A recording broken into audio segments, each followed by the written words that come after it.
at my 9th wedding to Marcus.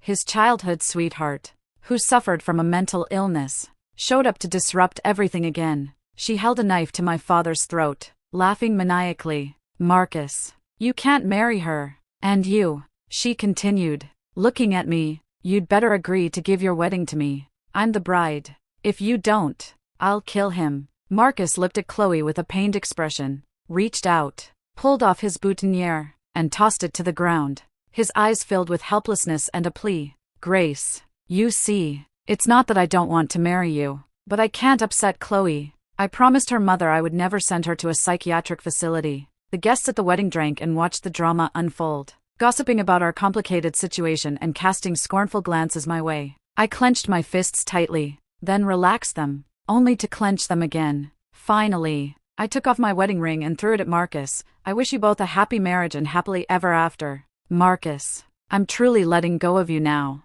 What was supposed to be our wedding had turned into me being a guest, attending the wedding reception, and becoming the object of everyone's amusement. Marcus wanted me to take off my wedding dress so Chloe could wear it. This act was nothing short of humiliating. The moment I stripped it off, countless eyes in the room would undoubtedly fall upon my body, scrutinizing me, but I had no choice but to agree, because my father's life was still in Chloe's hands. So, enduring thousands of mocking, humiliating stares, I slowly took off the wedding dress, my heart aching terribly. She's actually stripping. TSK. She's practically naked now. She's truly spineless. Everyone's seen her body. Where we're from, she'd be completely disgraced and never marry again. Worthless. Can't live without a man, can she? These insults pierced my ears, leaving my heart both bitter and deeply ashamed. I reached up to cover my chest, tears streaming down my face and splashing onto the ground. Marcus had once saved my father's life, and I had promised him I would marry no one else in this lifetime. It was for that past promise that I kept waiting for him, even after he ran out on our wedding time and time again. But this time, I wouldn't wait for him anymore. Marcus walked over, picked up the wedding dress from the floor, his face etched with guilt. "Grace, don't worry. Once I've calmed Chloe down and her emotions are stable, we'll have our wedding. Just bear with it this time, all right? You know, when she has an episode, she's like a child. Let's just consider our wedding a mere farce." My father looked at me, his heart filled with immense pain. The knife at his throat had broken the skin, and a trickle of blood appeared. "Grace, don't take it off." I kicked off my high heels and hurled one at Marcus. "Is that enough?" I said this while looking at Chloe. She was staring at me with the eyes of a completely normal person, a faint, knowing smile playing on her lips. "As long as I'm here, you can forget about marrying him. He's mine." Before I could reply, Marcus chuckled, indulging her as he soothed her. "Yes, I'm yours. Always have been, always will be. Come on, put on the wedding dress." Only then was Chloe satisfied. When she looked at me again, her eyes were full of provocation. My clenched fists cracked. I had once advised Marcus that if Chloe was truly ill, why not send her to Maplewood for treatment? Marcus said he couldn't bear to leave Chloe alone there. He claimed she had no family left and was pitiful enough. Then he turned around and accused me of being heartless and petty and unkind. Every time we argued, Chloe was always the topic. I was truly exhausted. I didn't want to be entangled with them anymore, but everyone present had started to laugh, pointing at us and discussing us back and forth, all watching the drama unfold. My father couldn't help but shed tears of guilt, but Chloe still hadn't released him. Just then, a group of doctors in white lab coats rushed in from outside. "We heard there was a mentally ill person causing a commotion here, threatening a life." Someone had apparently called the police and notified the psychiatric hospital. Startled, Chloe tightened her grip on my father, and the sharp point of the knife dug into his skin. My father winced in pain. "Chloe, calm down. Don't hurt my father." Smack! Marcus slapped me, his face contorted with fury. "Grace, why did you call the police and bring these people here? Didn't I tell you? We can't send Chloe to a place like that." I tried to explain that I hadn't done it, but he wouldn't listen. Chloe, meanwhile, had completely lost control. The scissors wildly pierced my father's throat, and a gush of blood erupted. I froze, as if struck by lightning, then lunged forward with the fastest speed, seizing the moment to punch Chloe down. She crashed to the ground, hitting a nearby wine rack, and bottles shattered, spilling wine all over her. Marcus, who had always been so filial to my father, completely ignored my father's bleeding neck, focusing only on Chloe, who was miraculously unharmed. His heart aching for her, I helped my father up, pressing my hand against his neck, screaming with a face drained of all color. A kind stranger draped a jacket over me, shielding my body from other men's gazes. "Help me, please save my father." But, enraged that I had knocked her down, stood up again, grabbed a piece of broken glass, and lunged at me, savagely stabbing it into my flesh. I couldn't free my hands to fight back. The police reacted quickly, drawing their guns and restraining Chloe. The beautiful wedding had devolved into utter chaos, a scene of complete ruin. My father clutched my hand, crying weakly, "Grace, don't cry. From now on, you don't have to worry about me. Just live the life you want. Just live it." As soon as he finished speaking, he slowly closed his eyes, ignoring and the others. I helped lift my father and followed him into the ambulance, but because an artery had been severed, he couldn't be saved and died on the operating table. I collapsed by the door, weeping with guilt and unease. Then called me, but I didn't answer. Finally, he sent me a message. "Grace, how's our dad doing? I'm sorry. I'm apologizing to you on Chloe's behalf. I've already taken her out of the psychiatric hospital. The director tested her, and all her indicators are normal. As for why she stabbed your father, it might have just been normal human anger. I've also handled things with the police. This is a family matter, and we can resolve it privately. A little compensation will make everything all right." I gripped my cell phone tightly, so enraged I was on the verge of exploding. Why, after she had committed murder, was she still allowed to be free? Indicators normal? I suspected Marcus's influence was behind it. In that instant, I sobered up completely. I picked up my cell phone and called him. "Why did you let her out again? She's already killed someone." "But the people she killed were the ones who provoked her. You and your father were the ones who provoked her. A normal Chloe wouldn't just kill anyone. So, if you want things to be all right, just go along with her. Don't provoke her. And remember, someone with a mental illness won't be sentenced for murder." The conversation had reached this point, and 9 out of 10 sentences were still defending Chloe. There was no point in talking further. I hung up, then numbly dragged my heavy feet into the operating room, taking one last look at my father's face. I couldn't help but burst into tears. If I had lived according to my own will and cut ties with Marcus sooner, my father wouldn't have died. But there's no going back in reality, only harsh truths. Without notifying anyone, I silently took my father back to the family plot for burial. After taking care of the funeral arrangements, I called my boss. "I've agreed to your suggestion from last time. I'll leave in 3 days." As soon as I hung up, Marcus called, without a second thought. I hung up on him and went to a bar alone to drink. It was late when I returned. The moment I walked in, I saw a man and a woman on the sofa, tangled up in each other's arms. "Marcus, tell me you love me the most. Say it." "Okay, MHM. I only love you, and I'll never marry Grace. You have to take me wherever you go, and you're not allowed to dislike me." If didn't agree, Chloe would cling to him relentlessly, refusing to let him get off and coaxing him until he gave in. They were so lost in their passion that they didn't even notice me standing there, watching. Did it hurt? Seeing my fiancé bringing a murderer back home to sleep with her, right before my eyes? No, it didn't hurt anymore. Only a profound sense of disgust and anger. Chloe seemed to notice me. She turned her head, looking at me with blatant provocation, but her actions didn't cease. Her eyes were full of insult. "See? As long as I'm here, you'll never be together. I'm going to make you slowly suffer and despair." Marcus called her name for a long time without a response. He couldn't help but follow her gaze to where I stood. When he saw me, his eyes widened suddenly, and he hastily pushed Chloe away. His face, shocked and frightened, no longer held the flush of passion but was deathly pale. He quickly grabbed his clothes and put them on, his breathing uneven. Forgetting about Chloe entirely, he rushed toward me. "Gee, Grace, why are you suddenly back?" Marcus's hand trembled.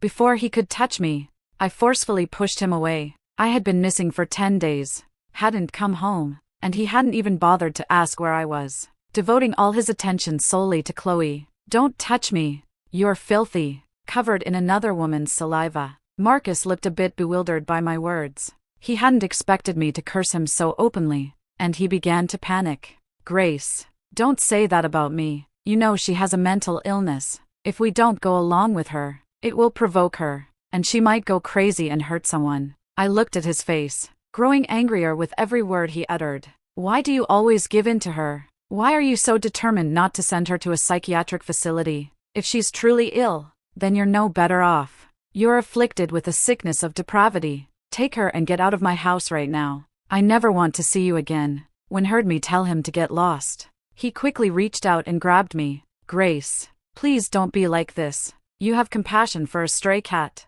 So why are you so cold-hearted towards someone in her vulnerable state? I pushed him away, devoid of any emotion, because when I help a cat, it shows some affection. But her? Helping her only makes her grow more arrogant. You bring her on our dates. When we go to our room to sleep, she throws a fit, and you go to comfort her, even to her bed. Our wedding has been disrupted again and again. Tell me, why should I continue this with you? We are calling off the engagement immediately. I never want to see you again. Take her and get out. Marcus's face went ashen from my shouting, and because I had witnessed him and Chloe engaged in something indescribable, he had no grounds to argue with me. Chloe, however, grew frantic.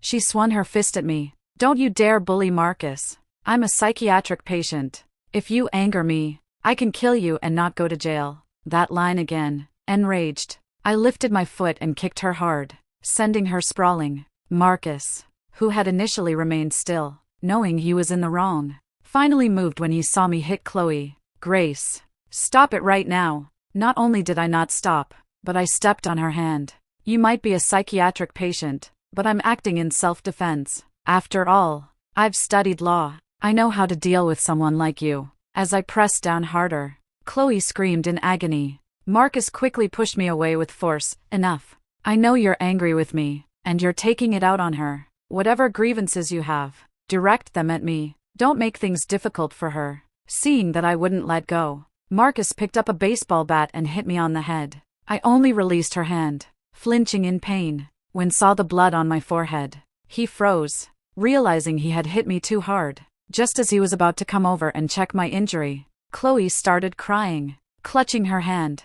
Is my hand broken? I knew it. No one cares about a poor orphan, especially a lonely patient with a mental illness. With those few words, she successfully drew all of Marcus's attention away. His tension turned into angry humiliation, and he pushed me away. Serves you right. Who told you to hit her first? All right, so you're bleeding a little. You're not going to die, but is different. The doctor told me I have to watch her constantly and not let her get agitated. Otherwise, what if she uses a knife to harm herself or others? And tell our dad not to be angry. Once I've calmed Chloe down, I'll buy him his favorite chocolate chip cookies and go see him. We're not breaking off the engagement. I don't want to say the same thing twice. After uttering those words, Marcus took Chloe and left. As they passed me, Chloe spat at me, feeling faint. I had no energy to deal with her. Once they had both left, I began to clear out everything related to Marcus. After cleaning, I contacted the landlord to terminate my lease,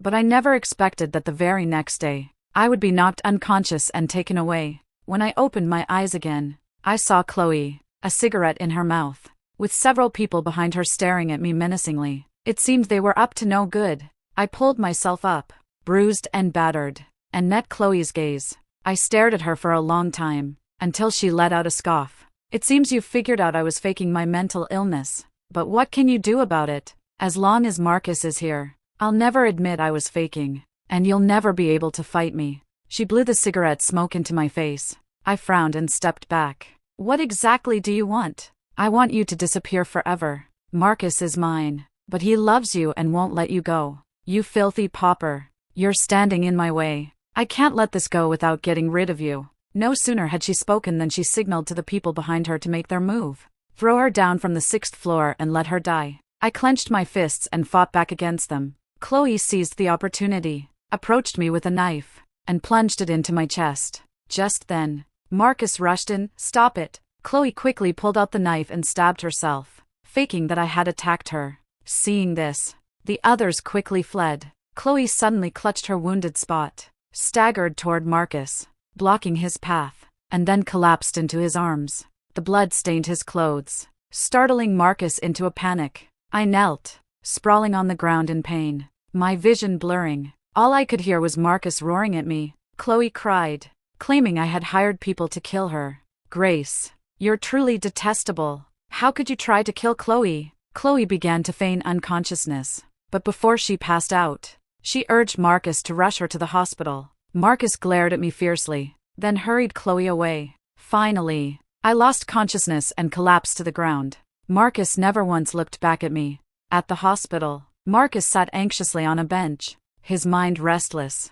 He didn't know what was wrong, but my pale, lifeless face kept appearing in his mind. Could be injured too? Just then, a doctor walked out and informed Marcus that Chloe was unharmed, but his heart remained uneasy. After a quick glance at Chloe, he wanted to go find me, but kept finding ways to delay him, preventing him from leaving or answering his phone. It wasn't until the fourth day, when Marcus could no longer suppress his inner panic and was about to leave, that several police officers approached him. Are you Chloe? You are charged with 2 major crimes, fraud and murder. You faked a mental illness and then used a knife to kill 2 people, resulting in their deaths. There were 2 victims in total, a father and daughter, Mr. Robert and his daughter, Grace. Impossible. Don't talk nonsense. Grace and my dad are perfectly fine. Nothing could have happened to them. The mention of my father's deaths enraged Marcus, and he glared at the police with wide, furious eyes. The police were also provoked by his coldness,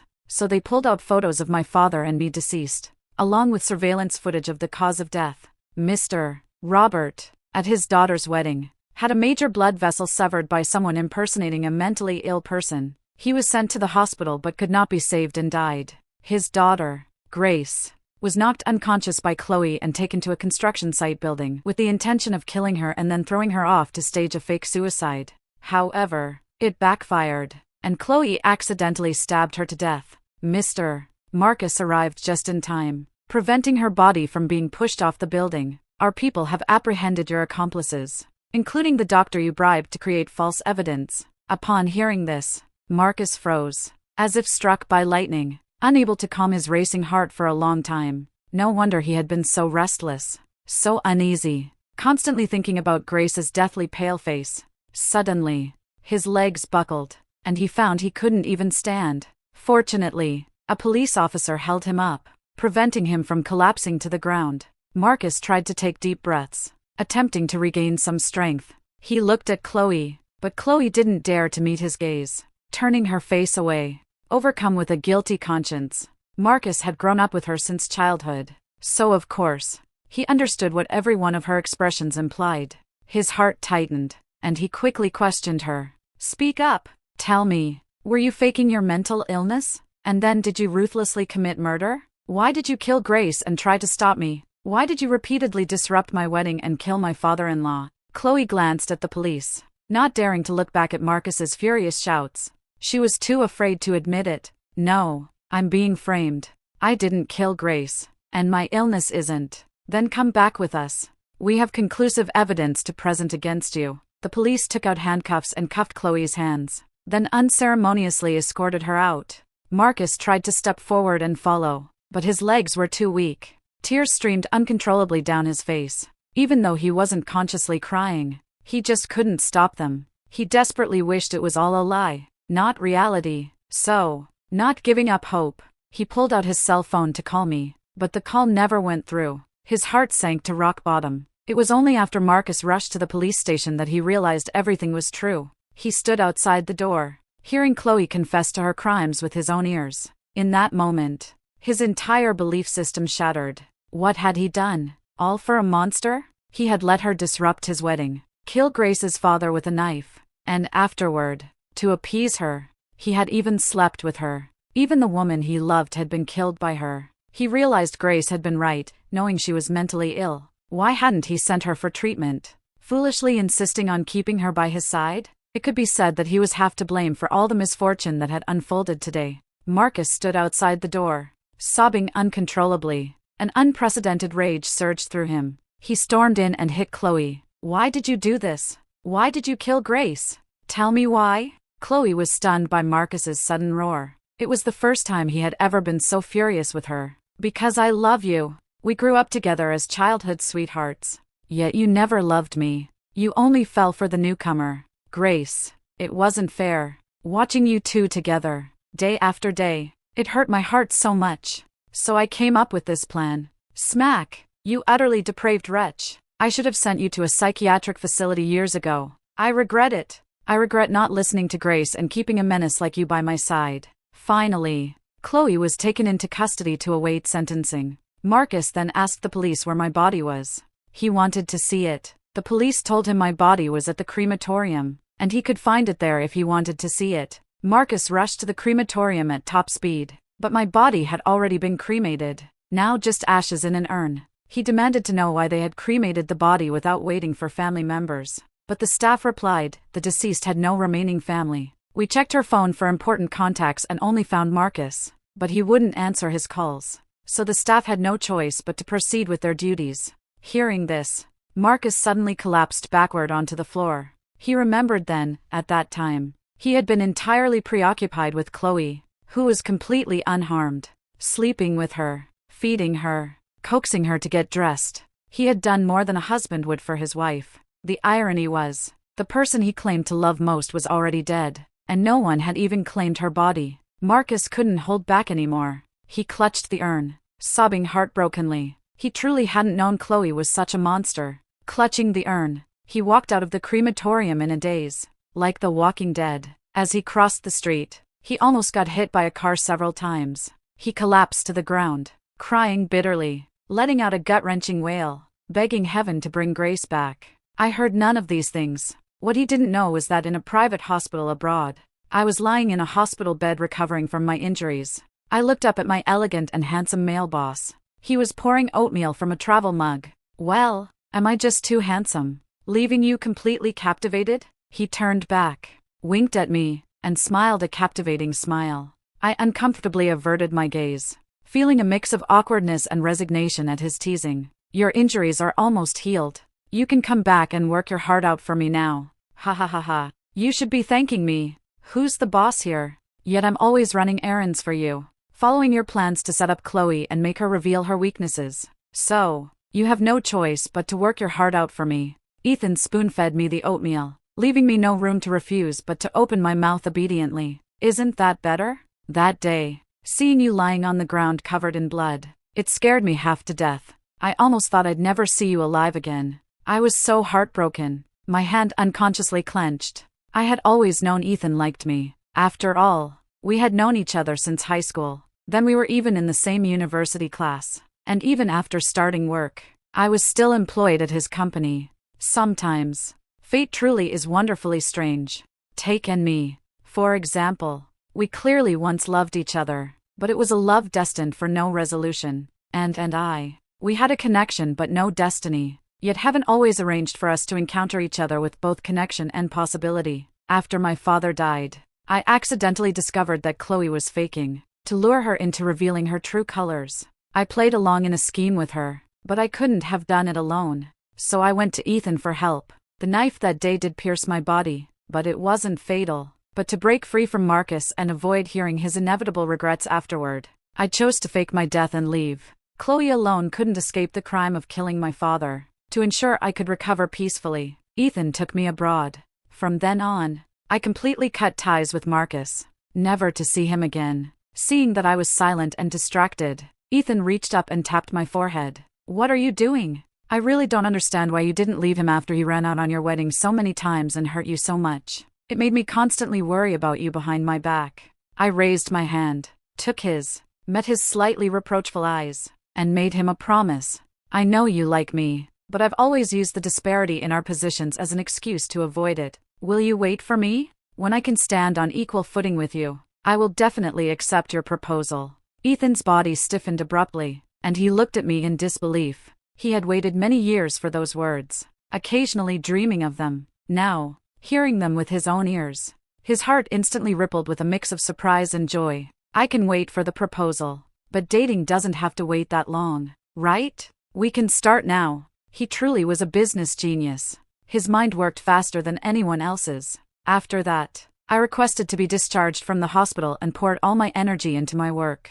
In the past, with my father and Marcus at home, I was always unable to fully exert myself and make my mark. Ethan would always look at me, frustrated by my untapped potential. He said he wouldn't be angry if I were mediocre, but I wasn't.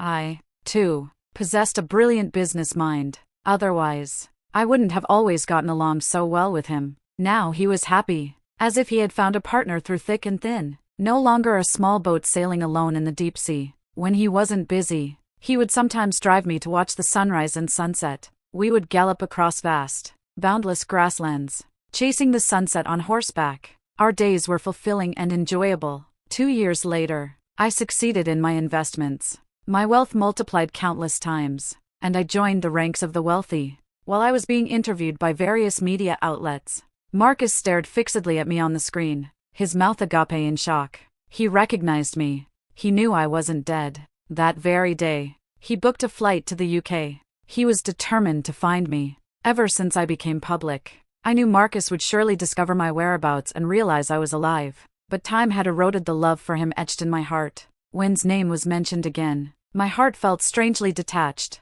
Ethan had been by my side all these years. He filled my sorrow and healed my pain with his love. Now, I not only felt grateful to him but also deeply loved him. Yes, I had slowly fallen in love with this handsome man who appeared distant on the surface but was genuinely kind. He secretly donated his personal wealth anonymously to underserved communities and established a charitable foundation, ensuring many impoverished children could go to school, have a home, no longer suffer from hunger, and no longer fear their houses being blown down by the wind. Those unaware of this side of him secretly mocked him as a cold-blooded, heartless devil of a millionaire. It was only after I discovered Ethan's secret that I understood. When one truly does good deeds, acting from the heart, there's no need to deliberately show it off. Those who flaunt their good deeds are merely performing for others. After the interview, Ethan walked over, smiling, and took my hand. You seem to have forgotten one thing you haven't done yet. His eyes, full of anticipation, watched me, waiting for an answer that would satisfy him.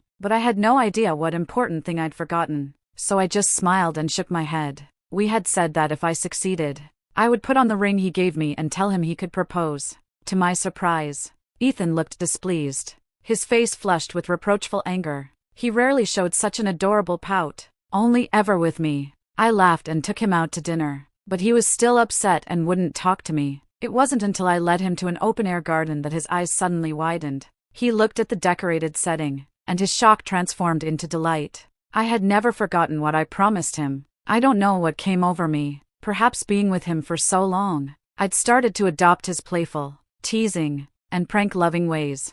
I personally directed the proposal setup, designing it in his preferred style. As colorful fireworks lit up the sky, I took out a proposal ring and handed it to him. Ethan, you can propose to me now. Ethan nodded, filled with joy. Yes. No. Marcus rushed over, breathing heavily, his face etched with exhaustion. It was the face I was most tired of, the one I never wanted to see again in this life. He had once pushed me into an abyss and then plunged a knife into my heart. But when he saw me alive, his tears instantly broke free and streamed down his face.